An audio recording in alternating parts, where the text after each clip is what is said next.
What is up? Welcome to another edition of SacTown Movie Buffs. Once again, I'm Kier, and this is Jason. And today we are back reviewing a new film that is still playing in theaters. I know I saw it last weekend. I believe you saw it opening weekend, the weekend before. Yeah. And that movie is X. X. Yeah. So I say, without further ado, I say we get right into that review. So let's get into it. I believe you're actually going to take this one on this time. Yep. So X, yeah, this was when I did see it. Like, this is a rare Thursday night screening for me. Like, typically, even movies I really want to see, I'm okay waiting through opening weekend and just catching it like after work one day the next week or something like that when it's not as crowded. But this was like a Thursday night, like first show in town kind of thing for me. And it was, I haven't done anything like that in a while, but like I was already excited to see this movie. And then like I started, like the reviews were just like amazing reviews. And I'm always up for a good horror movie, especially one by one of my favorite filmmakers. And on top of that, it's got like a 98% on Rotten Tomatoes. I was like, this is worth going into work tired on Friday. Sure. So anyway, to not get ahead of ourselves really here, this is the new film from Ty West, who hasn't actually made a movie in 6 years and hasn't made a horror movie in almost 10 years. Because the last movie he made was actually a Western, kind of a left turn for him. Like in 2016, he made a movie called In a Valley of Violence, which was just not very good. Like, it sounded good cast and everything, but it was not a great movie. So I think I remember seeing that. I think it was like some ex-war movie or something. Somebody returning home or something weird about it. I don't know, but I remember seeing it. Yeah, something I remember it was Ethan Hawke and John Travolta, and it was not good. Yeah. But before that, I'm a big fan of his work. His breakthrough was The House of the Devil, which I think is a fantastic movie. His follow-up to that was The Innkeepers, which I also think is a fantastic movie. Then after that, he did The Sacrament, which is another movie that I really like. And I even went back and watched a movie he did before that called Triggerman, which hardly anybody knows, and The Roost. Those are two movies that he made before those that I am also a big fan of. So I was very excited to see him come back to the horror genre, which is obviously his forte, especially after trying to do a Western that didn't really pan out. So anyway, the easiest way to sum up this movie, and I'm not the one that coined this initially, but I read it multiple places, is basically the Texas Chainsaw Massacre meets Boogie Nights, because it is it's set in the mid 70s, and it involves a crew, like an independent crew of filmmakers who are trying to make an adult film.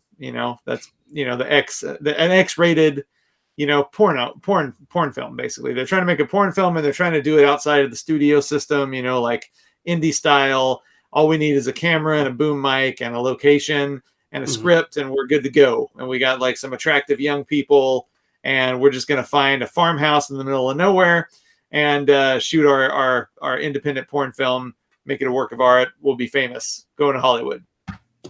So already there's a lot of Ty West is, he's a horror aficionado, so he knows, like, the minute you see like 5 people in a van in the middle of nowhere, it's the immediate thing you think of as Texas Chainsaw Massacre. He knows that, so he's kind of playing along with that, and you already know that it's not going to turn out well. 5 attractive young people going to the middle of nowhere, renting a room from this creepy old couple.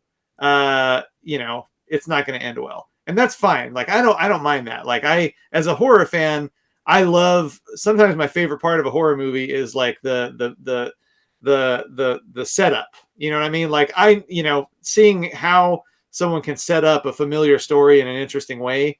Like, create characters that you actually care about and put them like in a situation that you can already tell is not going to go well, but you're interested to see how particularly it's not going to go well. And I think just to cut the story short, I really love this movie. It's my idea of a good time really is it knows what it is. It references a lot of my favorite movies. It gives us 5 characters that you actually like, their company for the most part. Like they all five of them, none of them are really obvious cannon fodder. You know what I mean? Like all five of them have characters that have their own personalities, and they're allowed to grow a little bit as people before they start being, cut to pieces, Slaughtered. yeah. So that some people think like, what's the point of, developing a character that's ultimately going to die? But I look at it the other way. I look at it like, if they take the time to develop a character who feels like a real person, that makes it more suspenseful, and especially because this one, like, it's not necessarily, let's say it's not necessarily obvious who, if anybody, is going to make it out in the end. You know what I mean? If there is going to be a final girl, it's not even that clear who's going to be the one, so, and also I really like the framework of this movie, because it's one of those movies that starts at the end, or I guess you could say it starts after the main action, to where, it essentially starts with some cops showing up at the farmhouse, and there's blood everywhere. There's multiple bodies covered with sheets.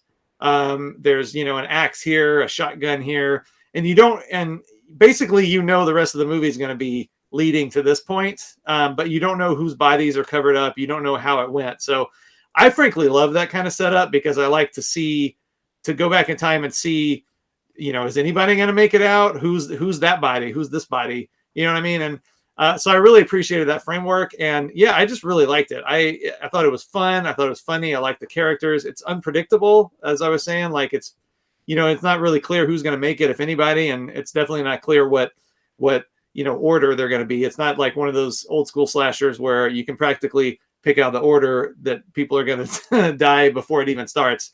Yeah, so I really enjoyed it.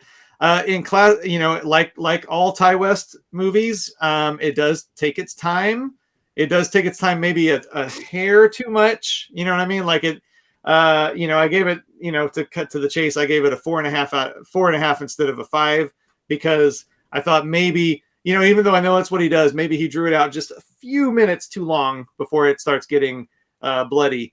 But I know that I love this movie. I know I'll buy this movie. I know I'll watch it a lot, and probably, me, Kier, probably the second viewing, I'll probably be like, nah, I'm done. No more quibbling. I'll give it 5 stars. So, but anyway, yeah, I loved it. I had a blast. I may see it again in theaters, but I will definitely have the Blu-ray and be watching this every few years, probably, because it's, it's my kind of movie, and it's well done. How about you? Yeah, about me. So yeah, I actually before I get into my review, I actually love seeing movies on Thursday nights. I usually go with like my son. It's usually not as crowded when you go on a Thursday night, also, because a lot of people don't know that the movie's even coming out. Like we saw the Batman on a Thursday night opening weekend, and it wasn't even as crowded as you would think it would be, because it was on a Thursday night. So just people don't even know it's there yet. Yeah, people don't even know. Yeah, because even when we went, my son was like, "Yeah, everybody in my school's like saying there's no way that I can see this movie today because it doesn't come out till tomorrow," and I was just like, "Well, your friends don't know what they're talking about." So yeah, I didn't see this obviously opening weekend or anything of that nature. I didn't really know a lot about it. I knew that it was something about the X-rated, porno industry or whatever case may be, but I didn't know. And it was a horror movie, of course, but I didn't know a whole lot about it because I didn't see a whole lot of. I saw a couple trailers for it, but nothing really went into specifics about exactly what's going to be about. But I actually liked it. I actually liked it quite a bit. I know you were a huge fan of the Texas Chainsaw Massacre that was on Netflix, which I was just so on. I thought this was actually really well done. I thought this was a really well done horror film. Yeah, there is a lot of time for build up. There is a lot of time for the suspense. And I guess you could argue that they do take a little bit longer than maybe needed in order to actually get to the horror, because they do spend a lot of time with the character development and building up those characters and that sort of thing, which is fine. But it does take a little bit of time to get to the actual suspense, which you're kind of waiting for. Because we all know, because like you said, in your recap of the film, they show you basically that there was some carnage that happened there at the very first scene. So you're basically kind of waiting for that scene to kind of manifest itself and start seeing like when do these characters or when does some of the killings start happening. And it does take a little bit of time to get there, but once it starts, it is fantastic. It is a lot of fun. It is. I thought it was fun. I thought it was creepy. It was really suspenseful. There's definitely some scenes that'll have you squeamish for various reasons for sure. But as far as horror movies go, I thought this one was pretty good. I was definitely top notch for sure. Definitely one of the better horror films that I've seen recently. So I really, really enjoyed it. I thought it was a lot of fun. And you know me, I'm not huge. I mean, I don't like necessarily always love the slow burn film so much. If it's slow burn all the way throughout, and then like most of the horror is kind of like, I don't know, like I wasn't a big fan of The Witch, which is kind of a slower burn kind of film, you know. But even once things start happening, it's still kind of slow, even once things are happening, you know. But this one, like once things start happening, it's pretty much it's on. You know what I mean? Once the bloodletting starts, it doesn't stop. So it delivers. It delivers. So I do like that. I do like that aspect of it. I do like that once, you know, if it does take a little bit of time for the build up, that once it gets to that particular point, you know, things start happening rather quickly. And what I do like about this one also is that because of the character development, you know, they were all like, you know, there was some humor in it. You got to learn a lot about the characters. You were able to kind of, you know, try to figure out which ones are going to, like you said, try to figure out, you know, if any of these people are going to survive and who would survive. And, you know, it's like you said, it's like one of those films where they kind of gave equal time to almost every single character. So you really didn't know, you know, who was going to make it and who wasn't going to make it. So I thought that made it kind of interesting as well. So. Yep, exactly. Yeah. And we haven't even mentioned the cast. I mean, the cast is really good. Like Mia Goth, who I've seen in several movies that I liked. Brittany Snow from, you know, Pitch Perfect and other horror movies too, like Would You Rather. She was in that. Jenna Ortega, who's really kind of hitting it right now because of you know, she was in the new Scream. Right. I know she was in season 2 of You, and she was in something else recently. She's in a lot of horror. Oh, she was in Studio 666. She's like all over like the horror thriller genre right now. Right. Martin Henderson, you know, the guy from the Ring. You know, that's where I mainly think of him from. The guy, the Naomi Watts' boyfriend from The Ring, or ex-boyfriend. And then Kid Cudi is in there. And, you know, you know, they're all really likable and they're good performances. And, you know, it's it makes it worth the wait to get to the carnage. I'll agree.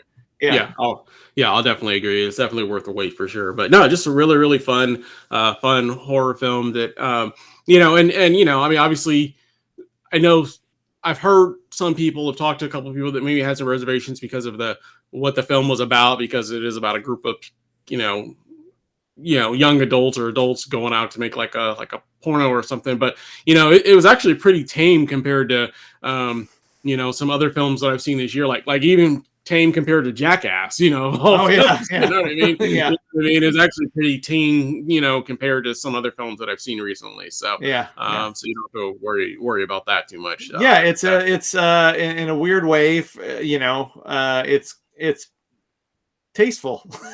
In a weird way, you know what I mean? So for sure. So bring the kids. Well, not go that far. Maybe you're, you know, maybe 15 and over, maybe more like 17 and over, because it's hard. More than likely 17 and over is probably the right fit for sure. Well, anything else you want to add about X? Nope. Cool. Overall grade and face you would give this one? As I mentioned, I give it a 4.5 out of 5. Loved it. Want to see it again. You know, that's that face. I surprisingly, I actually gave this one a 4 out of 5 for me, which is pretty high, man. Which is you know, the highest grade I ever give, pretty much. Yeah, it's your highest rating. So I've already given 2 films 4 out of 5. We didn't do a review on this, but I also gave The Batman a 4 out of 5 as well. Oh yeah, that's right. Yeah. Definitely really love this film. You know, I don't know which of those two I would say is better, because they're completely different. I had to really think on the subject for a little bit, but definitely really enjoyed this one. Thought it was a lot of fun, and you know, obviously anything that I give a 4 out of 5, you already know I'm buying on Blu-ray as well. So one I will be owning in my collections. So 4 out of 5, and a just big old smile, just Because I don't know what I'm gonna do when I get to 5 stars. I just like pull my cheeks apart. Yeah, you have to dislocate your jaw. Yeah. You I just open up know? my whole head. Yeah, So, yeah. but no, that's great. Yeah. Yeah, well, just let us know down in the comments. Have you seen X? Did you like it? Did you not like it? As always, if you like the channel, we ask you to like, subscribe, make sure you hit that bell notification, and we'll be back again soon with another show for you guys. We thank you for watching. Hope you have a great day. Bye. An X. See. X marks the spot.